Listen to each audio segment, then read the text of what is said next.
Hi friends, welcome back our channel. ஒரு மகிழ்ச்சி செய்தி.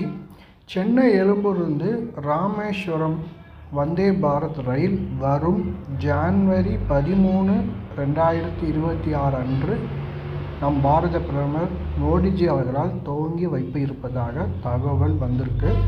அதே போல் அது ஜனவரி 3 நாள் சுற்றுப்பயணமாக நம்ம தமிழகத்துக்கு வராங்க. அதாவது 13, 14, 15.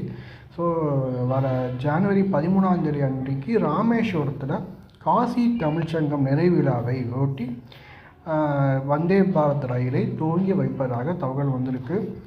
அதே பேர் கேட்குறீங்க, பேரளம் காரைக்கால் எப்பொழுது திறப்பாங்கன்னு. கண்டிப்பாக ஜனவரி மாதத்தில் துவங்குவதற்கு வாய்ப்புகள் அதிகமாக இருக்குது. அதை பற்றி இன்னும் அப்டேட்ஸ் இன்னும் வரல. இது காசி தமிழ்ச்சங்கத்தோடு துவங்கி வைக்கலாம். அப்படி இல்லைன்னா பூந்தமல்லி போரூர் மெட்ரோ ரயிலை துவங்கி வைக்கிறாங்க.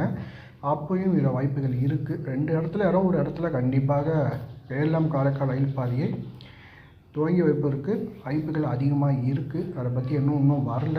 ஜனவரி மாதம்னா அதுக்கு தெரியும்.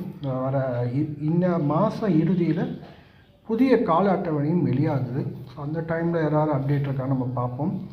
ஸோ இதுதான் இப்போ உள்ள நிலைமை. ஸோ வர ஜனவரி 13, 2026 அன்று சென்னை எழும்பூர்ந்து ராமேஸ்வரம் வந்தே பாரத் ரயிலை துவங்கி வைக்கிறாங்க. ஸோ சோதனை ஓட்டம் வேறு ஜனவரி முதல் வாரத்தில் இருக்கும் என்ற தகவல் இருக்குது. அதெல்லாம் நான் கண்டிப்பாக கிட்டக்க வர நான் அப்டேட் பண்ணுறேன். ஸோ இதுதான் விஷயம். ஸோ இந்த காணொலி பற்றி என்ன நினைக்காமல் மறக்காமல் கமெண்ட்டை சொல்லுங்கள். காணொலி பிடிச்சிருந்தால் மறக்காமல் சப்ஸ்கிரைப் பண்ணுங்கள், லைக் பண்ணுங்கள். உங்களை அடுத்த ஒரு காணொலி சந்திக்கிறேன். நன்றி, வணக்கம்.